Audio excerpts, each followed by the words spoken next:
The Mariner's Mirror podcast is the world's #1 podcast dedicated to all of maritime and naval history.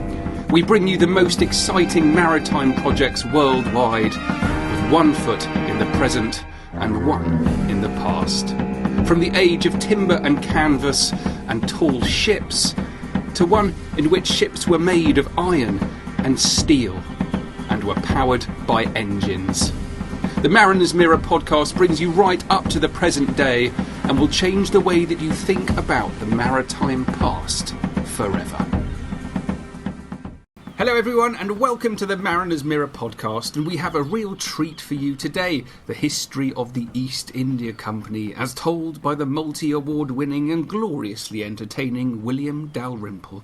William's most recent book, The Anarchy, was longlisted for the Baillie Gifford Prize of 2019, shortlisted for the Duke of Wellington Medal for Military History, the Tata Book of the Year, and the Historical Writers Association Book Award of 2020. It was a finalist for the Kundal Prize for History and won the 2020 Arthur Ross Bronze Medal from the US Council on Foreign Relations.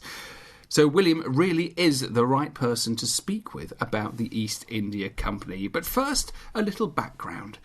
The East India Company came out of the Tudor period of seafaring, exploring and privateering, and grew in a world of European powers flexing their muscles in the East, where the Dutch and the Portuguese in particular first tasted the immense riches of the Indian Ocean's Spice Islands, and beyond, of China and Japan. The story of the East India Company is a frankly terrifying one of a privately run financial institution that is militarised and operated with political backing by a hugely powerful state. The East India Company first gets a toehold in India with the Mughal Empire in control, wielding an army of 1 million men, and then acts swiftly when the Mughal Empire collapses, a period known as the Anarchy. It's a story of trade and atrocity going hand in hand for more than 2 centuries. It's a story of private maritime power operating alongside a state navy. It's a story of international European rivalry, as well as warfare between English and later British soldiers and sailors and a host of native Indian powers.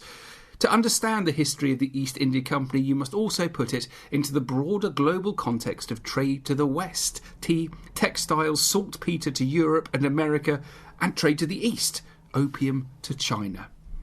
By 1803, when its private army had grown to nearly 200,000 men and it had its own navy, the East India Company had swiftly subdued or directly seized an entire subcontinent in less than half a century.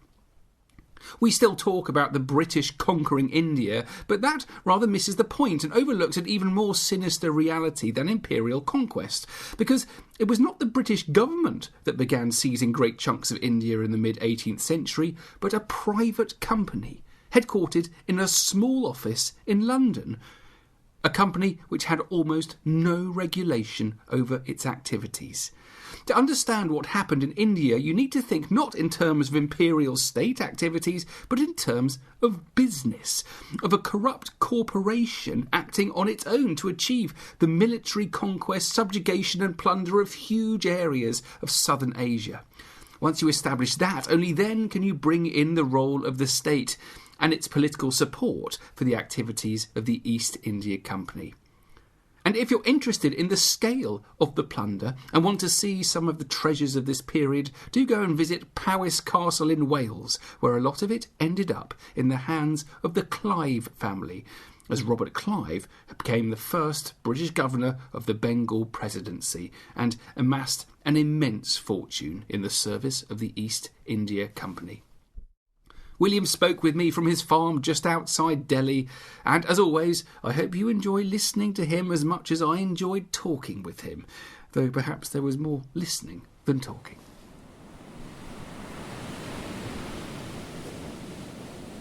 William, well, thank you very much for talking to me today.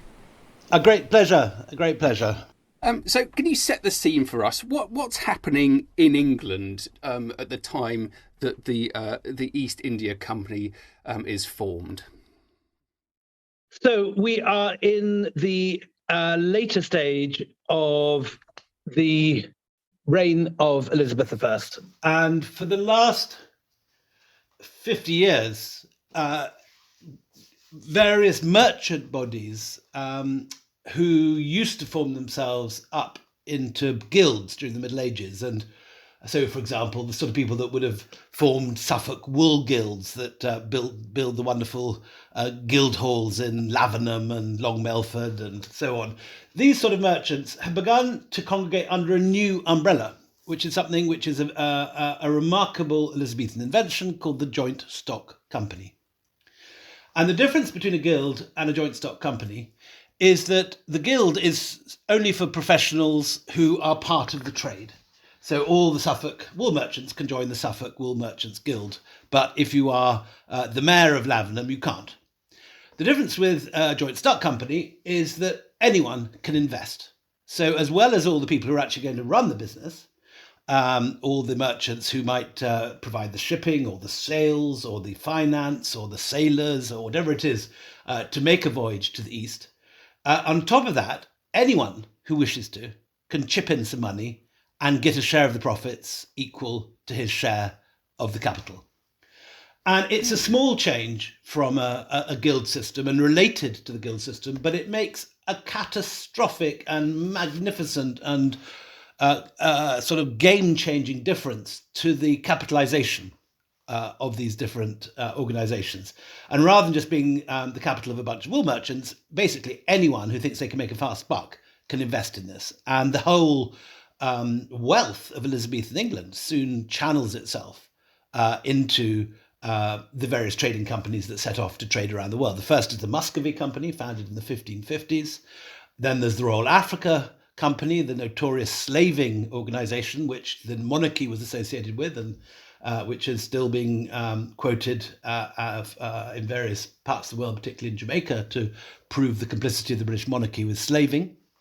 And then there was the East India Company, founded, the first meetings were in 1599, while the same year that Shakespeare, for example, was writing Hamlet, somewhere downstream from the globe. And it finally gets its charter on the 1st of January, 1600.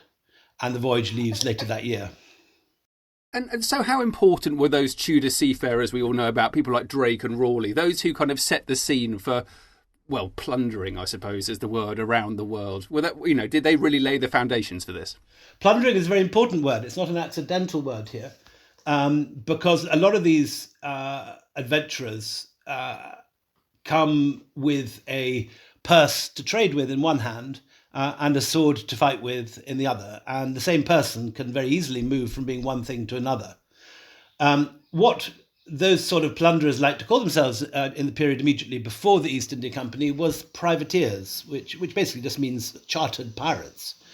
And in fact, you could actually get a charter from the state, from the crown, to be a privateer. And you would raid Britain's enemies, notably the Portuguese and Spanish and their treasure ships, sailing back stuffed with gold from the from the New World. And this is not a Hogmanay party we're talking about. So Drake and Raleigh and all these people are very much the same pool of London merchants, seafarers, fighters, naval hands, who might, in one moment, be signing up for the Spanish Armada to fight the Spanish, and another going off to the Caribbean to loot treasure ships, and in a third moment taking part in an East India Company expedition, or a Muscovy Company expedition, or indeed a Royal Africa Company expedition. I mean, if you look at the investments of the big merchants in Tudor and Elizabethan London, one often finds that they have very sensibly, as a modern investor would, they're putting their eggs in a number of different baskets. So exactly the same people who found the Levant Company go on to found the East India Company. The difference is that one is limited to a small group of investors with the Levant Company, while the East India Company was open to all and therefore got massive capitalization very quickly and able to afford all sorts of extravagant adventures and conquests in due course.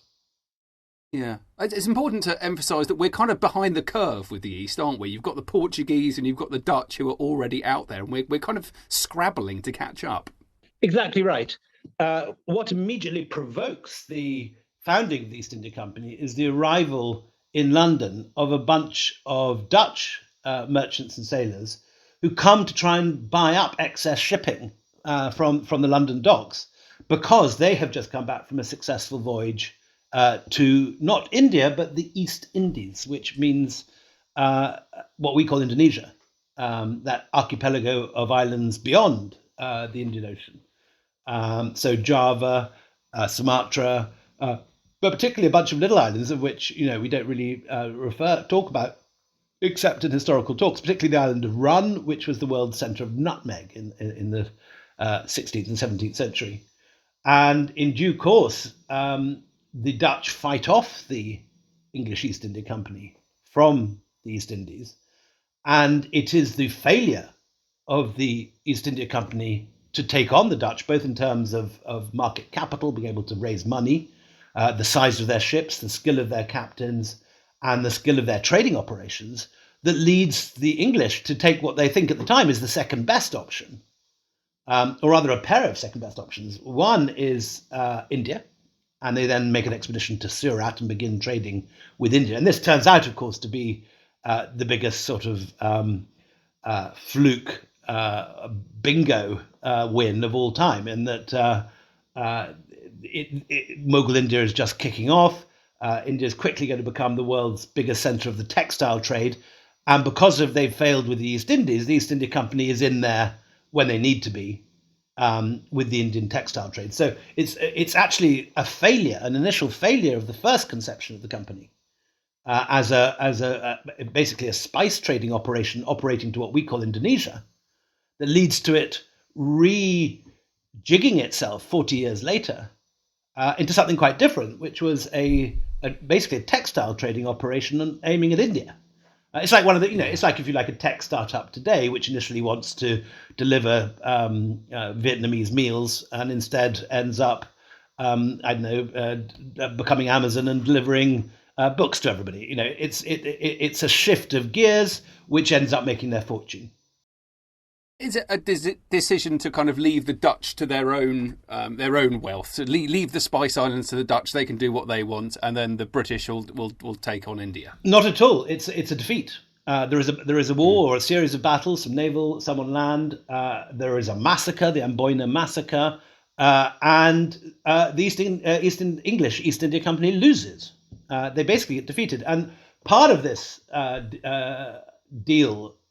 At the defeat, with the division whereby the English are left basically to get on with trading with India, while the Dutch take what is then considered to be the main prize of the island of Run.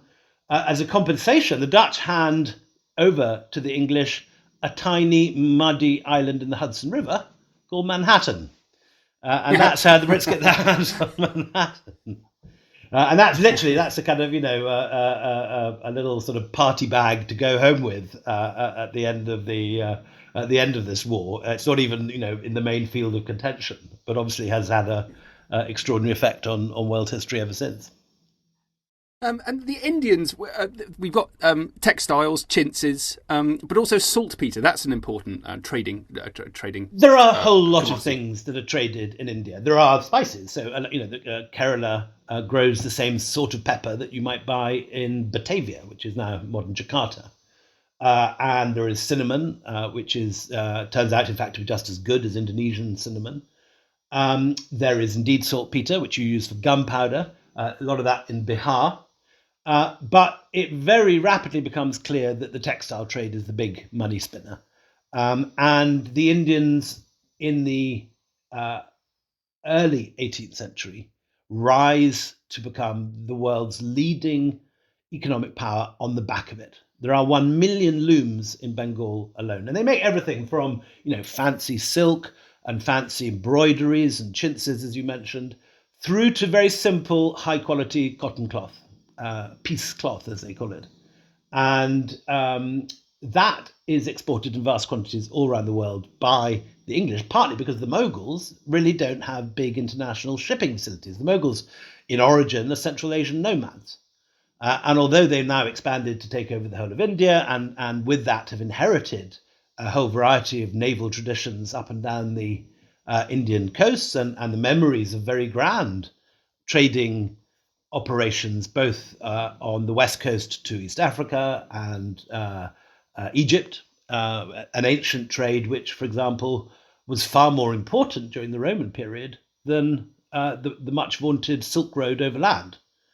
If you compare the number of Roman coins which have ended up in South India from the 1st and 2nd century to the number of Roman coins in China that have ever been found, there is no comparison. In China, there are under 100. In India, there are around, I can't remember, 200,000 or 300,000. So there is massive old trade between Suez, the Persian Gulf, and Kerala, Gujarat, and Goa on the west coast. On the east, there is a separate trade looking eastwards, first to what the Indians used to call Savarnabhumi, the lands of gold, by which they meant Java, Sumatra, the coast of Cambodia, the coast of Vietnam, and then beyond that, obviously, China. From about the 5th to the 11th century, that becomes a massive operation for India. Which is why you find Angkor Wat, a Hindu temple in Cambodia, why you find Buddhism all over Burma and Sri Lanka, and why you find Sanskrit as a language which is spoken in all these places, because India has gone trading there and brought a lot of cultural influence and religious influence with it. The East India Company blow their way into this market. The Portuguese were the first to arrive with cannon. It was always, I should have to say, I mean, sometimes you read Indian nationalist historians who try and paint a picture of the ocean as this great sort of Eden where happy traders traded happily until the Europeans turn up. It's certainly true that the Europeans use cannon more readily and are more violent. But they're only increasing what is already, an armed trade. You have reference, for example, to Indian merchant guilds having fortified settlements in what's now Malaysia and Thailand, and also armed merchant guilds who travel, quite understandably, with fighting men to protect them, which is exactly what the East India Company did initially. So there is a difference in scale and violence, but there's not a difference in type, if you see what I mean. What the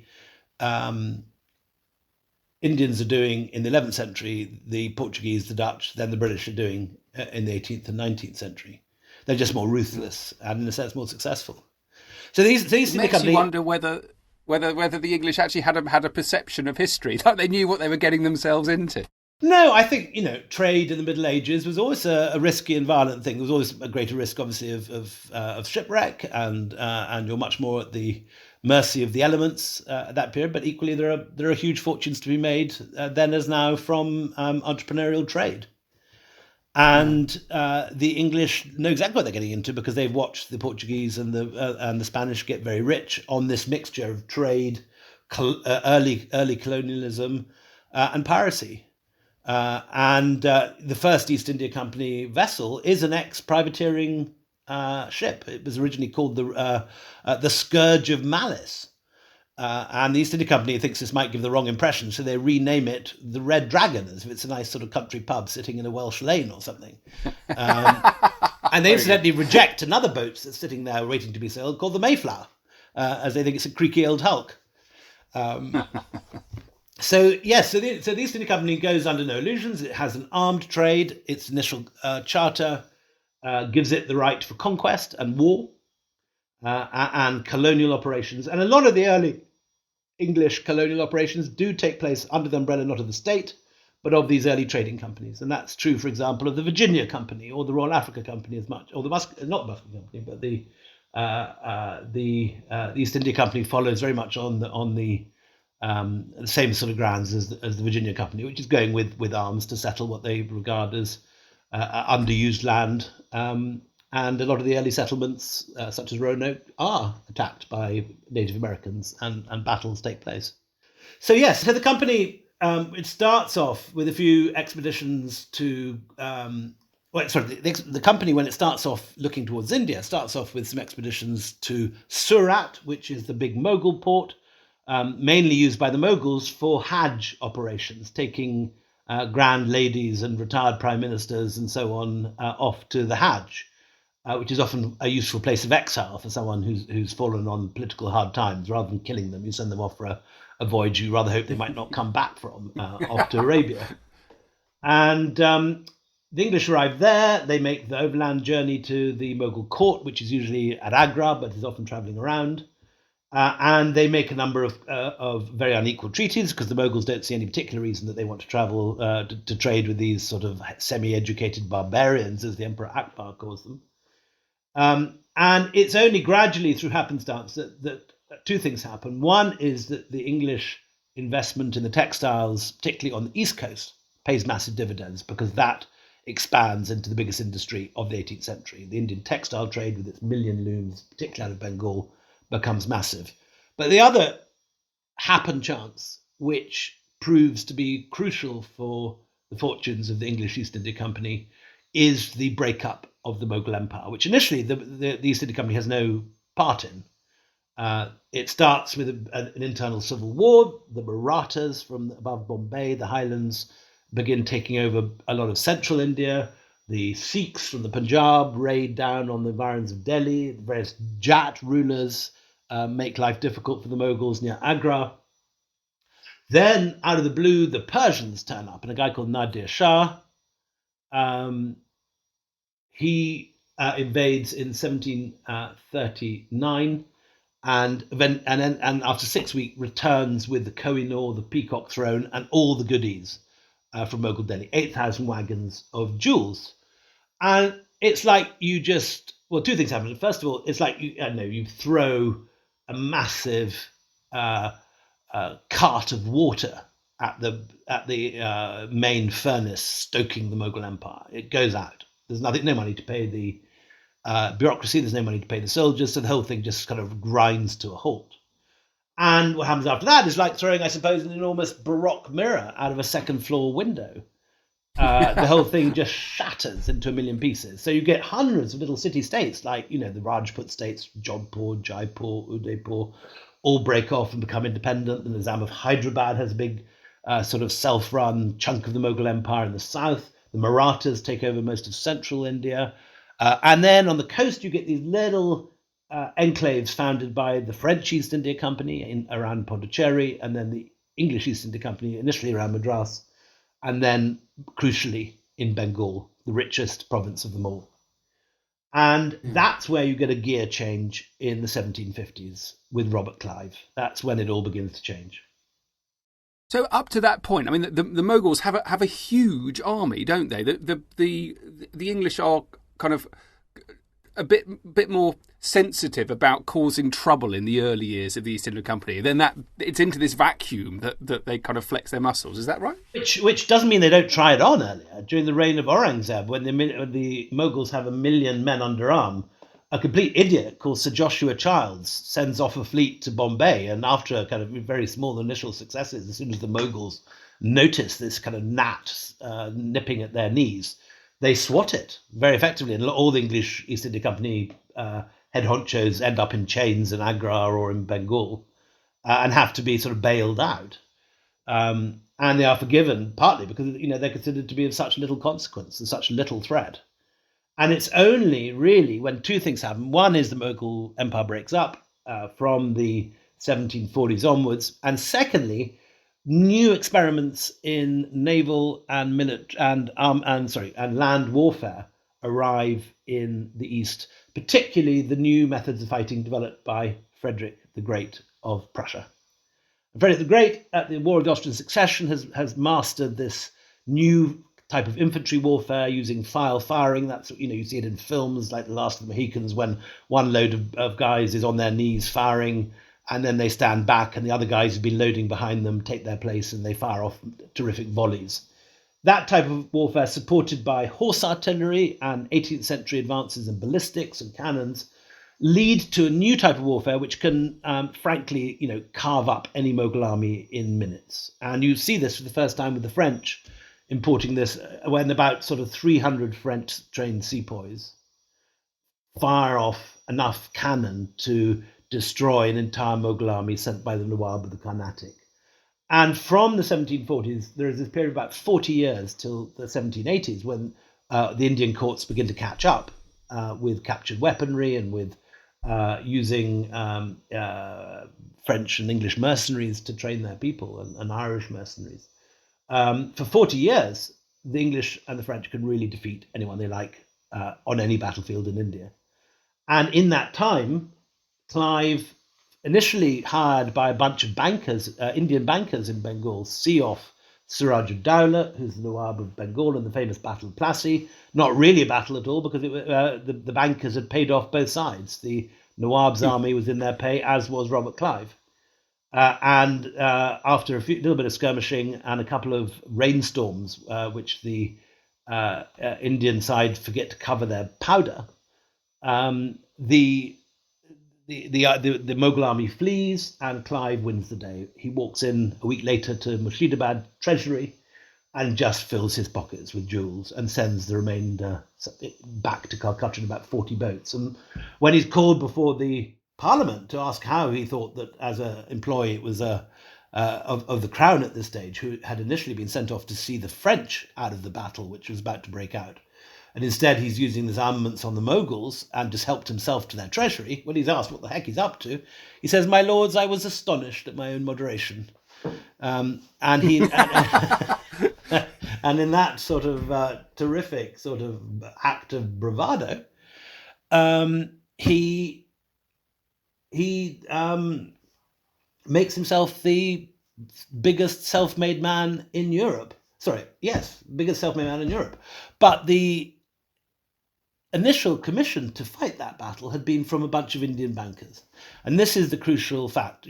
One must never underestimate, in any sense, the sheer plundering, looting, venal nature of this East India Company intrusion into India. But equally, one must also recognize that it was in part supported by Indian bankers who saw the East India Company as their natural ally. Now, odd as that may seem to us, because, a lot of the Indian bankers are Hindus or Jains, they're vegetarian, they've got nothing in common with a swaggering bulldog like Robert Clive. And yet, they would argue that, neither do they have much in common with a Mughal Nawab like Siraj-ud-Dowla. And certainly the Jagat Seths, who are the big bankers of the world, the name means, who run the banks of Bengal, and who are, I suppose, the Indian Marwari equivalent of the Rothschilds in Europe. They pay Clive to fight the Battle of Plassey, and their successors and their rivals continue to pay the East India Company throughout the 18th century and lend them money, because they know that the East India Company, while it may loot and plunder and do a million terrible things, it will repay their loans in full, on time, with interest, without argument, and will honour contracts. And they also know that there is a great deal of money to be made from trade with these people. And they also know that the East India Company headquarters in Bengal is a bit like Singapore or Dubai today. If you are a rich banker from Rajasthan who is used to being taxed at sort of 40% in Jodhpur or in Lucknow or in Delhi, it's very nice to go to Calcutta, where there are no taxes at all. And you are in a tax-free zone where you can just get on and make your fortunes, and many of them do, which is why all these Marwaris from Marwar, which is Jodhpur state in Rajasthan, end up crossing India to set up bases in Calcutta. And it's these guys who lend the money to the East India Company to buy Indian mercenary troops. And so this is the biggest surprise and the biggest fiddle, in a sense, of the whole operation. It's not white British guys on horseback defeating Indian armies and using their own money to do so. It is Indian armies fought with the best soldiers that can be hired in Eastern India at the time and are paid top dollar. And they're paid with money often borrowed from the Indian banking families. And initially, there's very few Englishmen around. A century into the East India Company operations, there's only 35 employees in the head office in Leadenhall Street. At the time of the Battle of Plassey, there are less than 250 white East India Company clerks in Calcutta. Actually, no, I think there's less than 250 East India Company clerks in India, most of whom are in Calcutta, a few whom are in Bombay and Madras. It's a very skeleton staff. And so the two things I emphasize in this book, I suppose, is one, that these guys are incredibly brutal and incredibly ruthless and do terrible things, which is something that our history books in Britain are rather slow to point out, if they point out any of it at all, but also that they are doing it in collaboration with Indian financiers who see them as a way to make lots of money. Frankly, it's that simple. Yeah. They see it as a good investment. And they've got the infrastructure there, and I'm very interested in the dockyard of Bombay in particular, where they've got this wonderful rope walk. They've got access to the forests and the beautiful teak, which allows them to make wonderful woods. And sea power is an important part of this, isn't it? Even though the Bombay Marine is not as large as the Royal Navy by any stretch, but they can build and they can control shipping. Correct, and the East India Company, before it even has a head office, has a dockyard at Deptford. And so for the very beginning of the East India Company operations, they're operating out of the house of their governor. He's got an upstairs attic where this operation is happening in his own house, but they own a dockyard.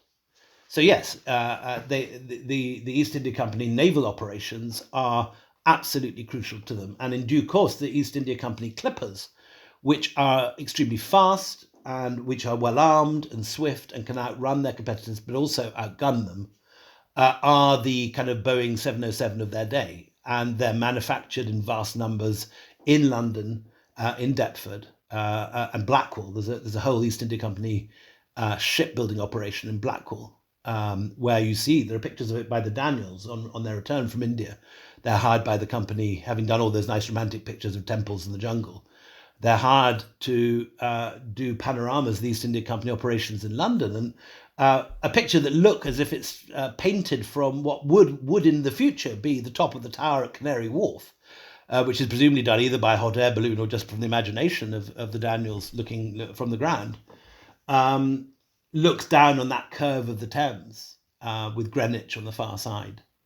And sees these enormous East India Company shipbuilding operations with these ships being manufactured in their 20s and 30s at a time, and pouring out at a rate rather like the Venetian arsenal in the Middle Ages, and outrunning all their competitors. And at one point, I think they are the biggest employer in Britain.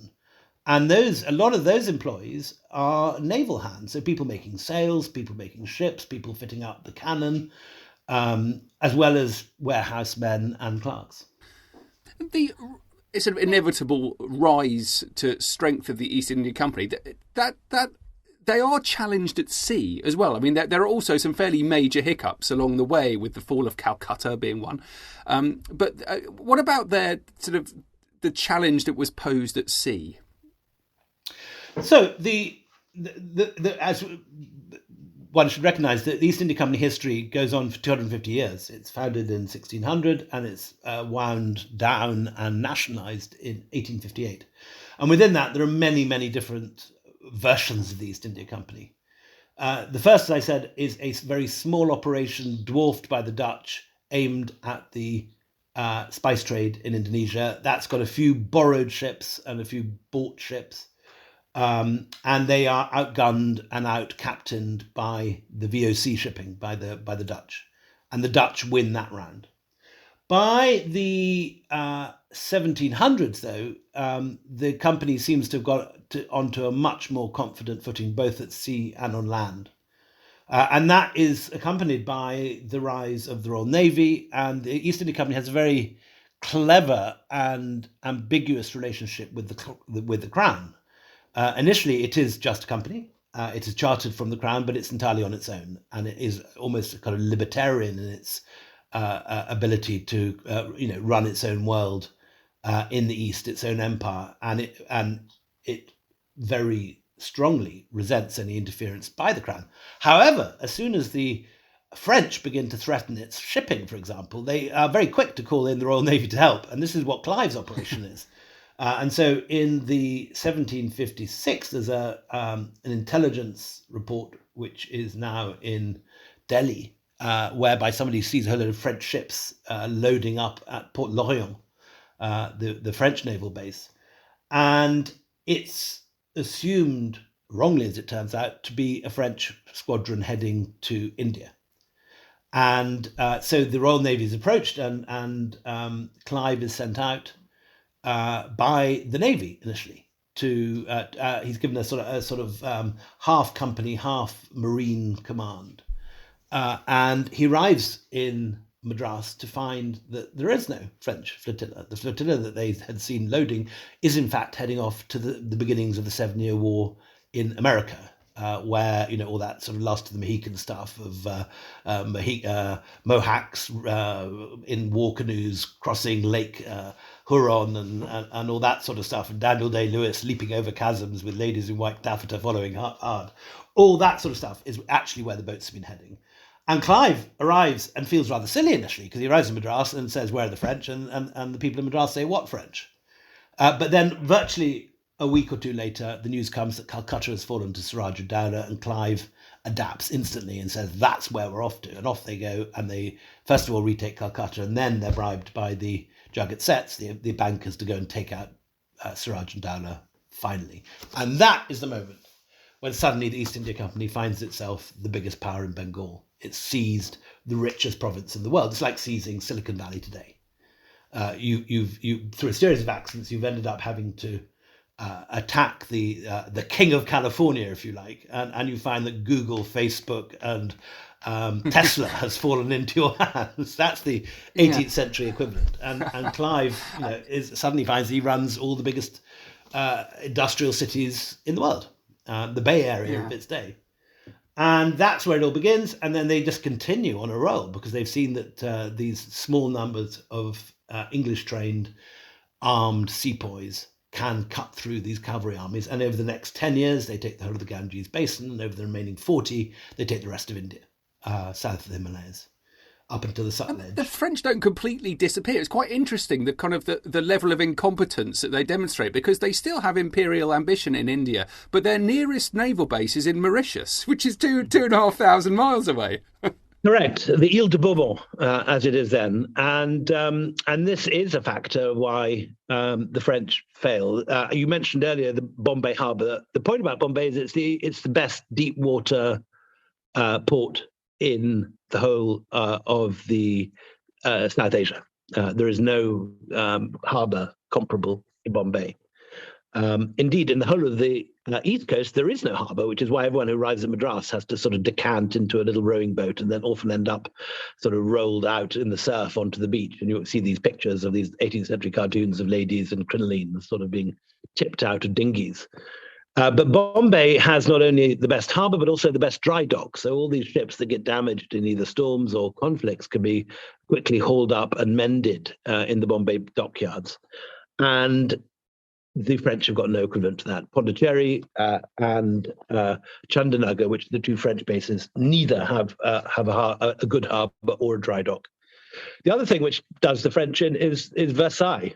The French East India Company is controlled by the government.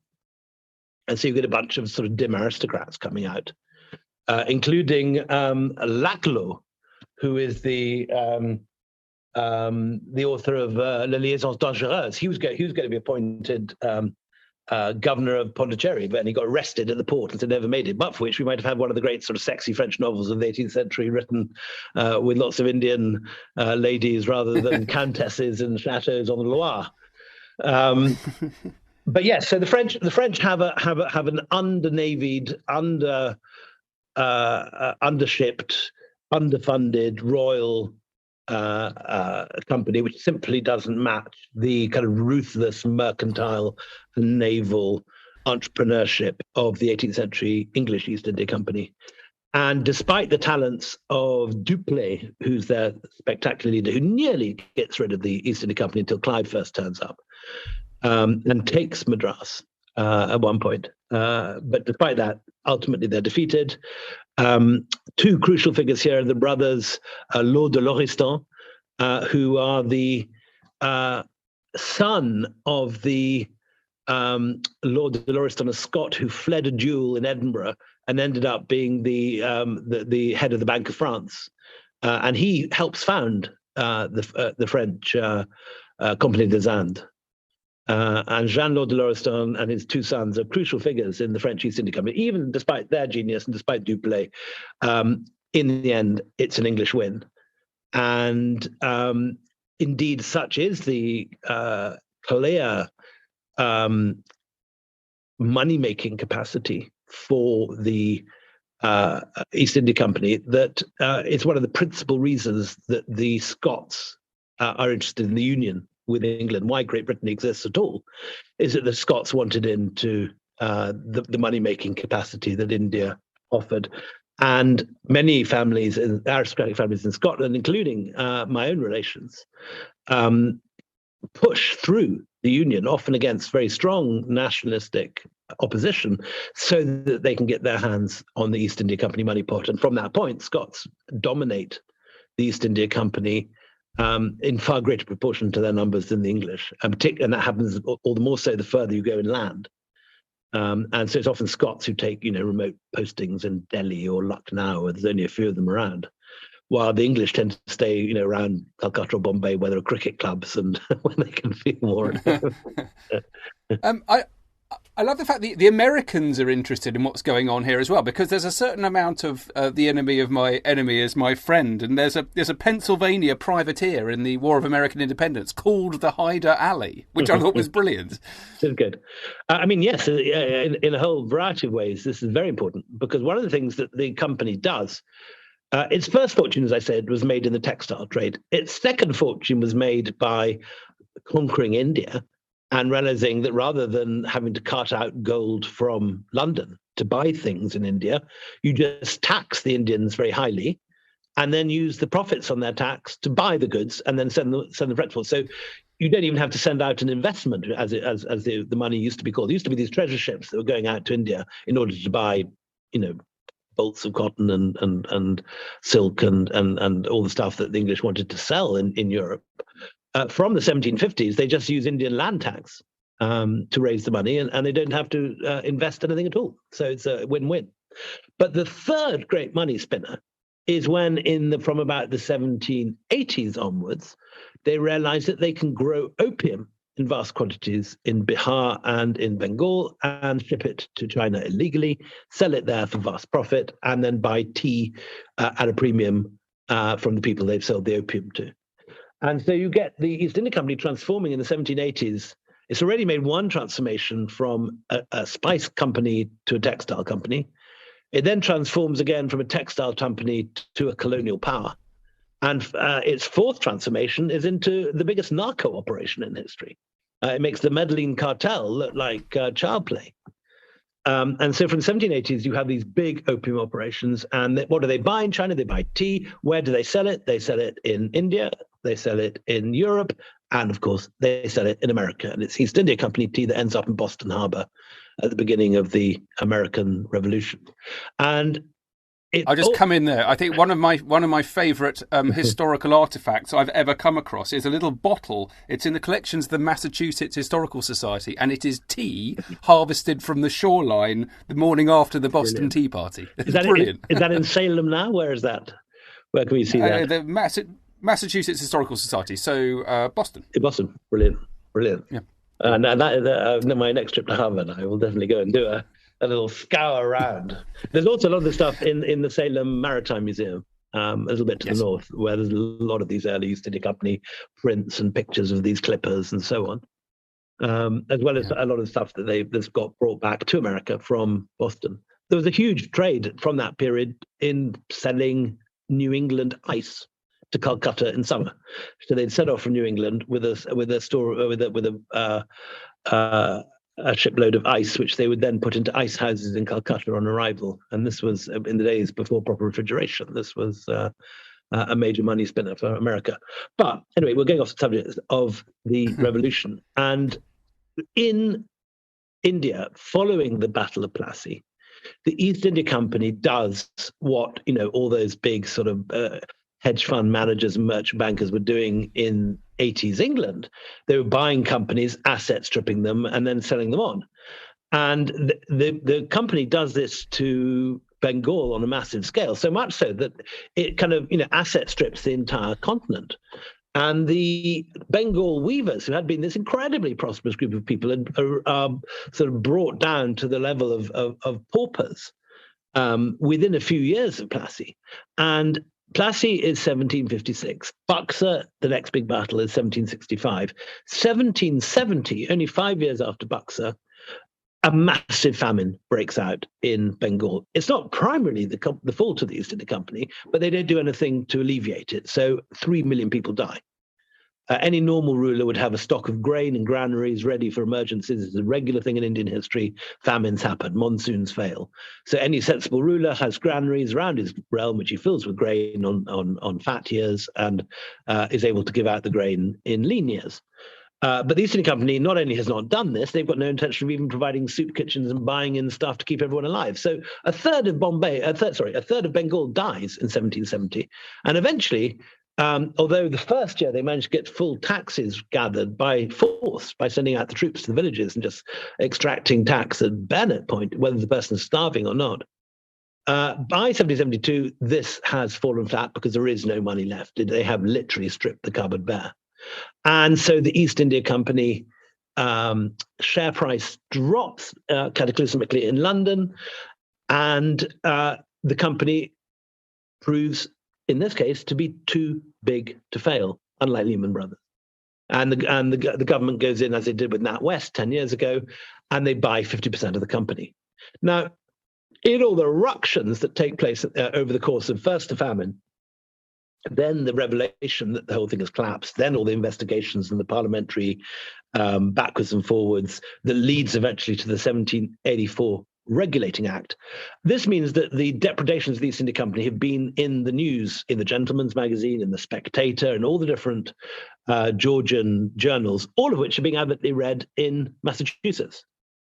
And there are rumors that the East India Company, to recoup its losses, will be allowed to trade in North America, and the patriots come to believe or persuade themselves that they're going to see in North America what you saw in Bengal, that the East India Company will be let loose to asset strip, to butcher, and to impoverish and starve the American colonies. And this, whether it's actually ever likely to have happened or not, becomes a major rallying cry. This becomes a big deal for the people of Massachusetts. And so that's all crucial background to the Boston Tea Party, which again, forgotten largely in American accounts of the Civil War, partly because it just never happened. And the only kind of bit of the water, only bit of the iceberg in a sense, which juts above the water, linking us back to this crucial cause of the revolution, is the Boston Tea Party, and the fact that it was Boston tea and the whole business of the tax and the tea and all that. And you can't tell a story of extreme wealth and plundering and imperialism in the 18th century without mentioning Napoleon. And unsurprisingly, he's got his eye on India as well when he comes into power, towards the end of the 18th century. He most certainly does. And he is very envious of English power in India and believes it would be the easiest thing in the world to overthrow it. That the East India Company is a bunch of merchants, he says, with a French disdain written all over his face as he says it. And he realizes that there are many Indian rulers who he can do business with. So he writes to Tipu Sultan from Egypt when he arrives in Cairo, saying, I'm going to come down the Red Sea, I'm going to bring a whole load of invasion craft, and I can land and we can join up together and we can drive the East India Company out of India. And that, of course, is ended when Nelson finds the French fleet and the Battle of Abu Qir Bay takes place, and the French fleet is sunk, and Napoleon eventually scuttles back to Europe, leaving his army stranded in Egypt. And in the end, it's a reverse invasion. It's the first time the East India Company troops are used by the British government out of India, because they then use East India Company troops to get to defeat Napoleon's stragglers left in Alexandria and in Cairo. They land in Suez, they cross the desert, and they defeat them. So it is very much tied up with Napoleon. And Napoleon, in the famous, there's that lovely. I don't know whether it's true, but the story certainly is. I've heard various people say that it's not true, but I would love it to be so. That in that famous meeting of the Tsar and Napoleon on the raft at the Treaty of Tilsit, when they meet between I can't remember which Russian river this Tilsit is on. Is it the Dnieper or whatever it is? And they meet on a raft in the middle of the river. And apparently there is a British spy underneath the raft listening to the conversation. And this is certainly told as fact by Peter Hopkirk in The Great Game. And I would love it to be true, though I know that several people have questioned it. But certainly some sort of intelligence emerges from that meeting in Tilsit, that the Russians and Napoleon agree to invade India together. And the Russians are going to come down from the Orenburg line, which is just north of sort of Bukhara, and charge through Afghanistan effortlessly while the French legions march through Persia. And indeed, in the Indian National Archives, I've seen maps which were seized from French emissaries in Tehran, I think, showing these plans to try and get permission, which had been brought to Persia to try and get permission from the Shah to march French armies through Persia. So, I mean, Napoleon was nothing if not sort of continentally ambitious. And of course, none of these things, except the invasion of Egypt, ever actually happened. But it's a lovely thought, the idea of the Russians and the French meeting at the bottom of the Khyber Pass or whatever was planned. Yeah. Well, I mean, I suppose what the final lesson of this is just how frightening it is if you've got a financial institution that's militarized, I suppose, whether on land and sea. I mean, that's the real concern, isn't it? Correct. I mean, the modern equivalent would be sort of Tesla, not with space rockets, but with nuclear rockets, or Amazon with submarines rather than delivery vans, or Facebook with fighter jets. And as soon as you see it in those terms, of course, it is very frightening. On the other hand, you could argue, anyone who's ever read Shkala Zuboff's book on data harvesting, that none of these companies like Google or Facebook really need armies anymore, because they're already in our homes listening to every word we say. That tomorrow on your social media feed, if you've got your phone on while we're having this conversation, you'll suddenly find adverts for East India Company tea turning up on your Facebook or in your tweet stream. And you could argue that these massive corporations today have learned from the East India Company and no longer need the weapons, and have got a more sophisticated and insidious means of infiltrating our homes and our lives. But what these companies have certainly learned from the East India Company is how to manipulate politicians. And one of the things the East India Company perfected at the beginning, 1690, the governor of the East India Company for the first time is hauled off into the Tower of London because he's been caught bribing MPs to vote for the extension of the East India Company monopoly. And this is important because this is the first time in history that a corporation has tried to bribe a parliament or a legislature. And subsequently, the East India Company pulls back from outright bribery, but it has equally effective means of controlling Parliament. Many East India Company men on their return from India with fortunes buy rotten boroughs and get elected to Parliament, so much so that they have an interest that's almost equal to the size of the Whig Party. And they can vote as a bloc for matters that concern the company. And then beyond that, well over 50% of MPs have East India Company shares. And so, will protect the East India Company's interests, whether those are the interests of the state or not. So you see for the first time that very modern confrontation of the interests of the state against the interests of the corporation, something which is very much with us today, when all the countries of G7 get together to try and work out how to control Amazon, for example. How do you tax them? They pretend that they're based in some little island in the Virgin Islands or whatever it is, some tax haven in Panama. And it's only now really that we're beginning to see governments beginning to fight back against the power of the corporation. In the end, the East India Company was defeated by the power of the state when they screw up so badly that you get the largest anti-colonial revolt in the world breaking out when the East India Company's own army revolts in what we call the Indian Mutiny and what the Indians call the First War of Independence. But in other state situations today, who's to say? Is it going to be the state or the corporation which is more powerful? Tesla, already has a turnover greater than most nations in the world. the future of this is one to watch. And that's what's been so exciting. I've been writing these company books for 20 years. The first one, White Moguls, came out around 2002. The fourth book of the company quartet, The Anarchy, actually the first in time, but the fourth to be written, came out last year. And suddenly, in the difference between those 20 years, big corporations, which simply hadn't been an issue when I started writing, suddenly were the center of everyone's anxieties, this idea of data harvesting, the power of these corporations, and the corruption brought by these corporations and organizations like Facebook's ability to destroy democracy and so on. These have suddenly become big national, international issues. And so it's a very nice feeling that when I completed this quartet, first one is The Anarchy, second one is White Moguls, third is Return of a King, about Afghanistan, the East India Company in Afghanistan, the fourth is The Last Mogul. Very nice feeling at the end of it, and in 2020, when it's boxed up into a box set, suddenly to feel that what had been really rather peripheral to everyone's interests in the 2000s, suddenly both colonialism and big corporations were the sort of thing that everyone was talking about. Hopefully these books will begin to provide some sort of education to people that simply weren't taught any of this stuff at school, because it isn't in our national curriculum. Yeah, well, I tell you what, history has never felt more relevant. William, thank you very much indeed for talking to me today. Thank you, great pleasure. Thank you for reading the book so carefully.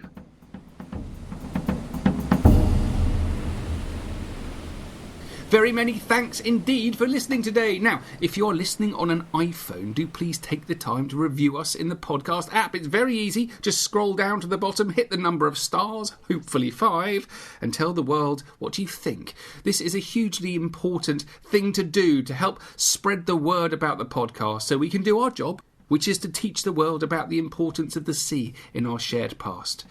Please also take the time to check out the Mariner's Mirror podcast's YouTube page, which has some truly wonderful, innovative videos bringing the maritime world to life as never before.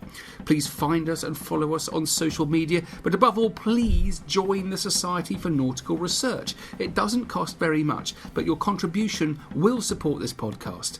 It will help publish the Mariner's Mirror Quarterly Journal, and it will help preserve our maritime past. You can join and find out all about what we've been doing for more than a century at snr.org.uk.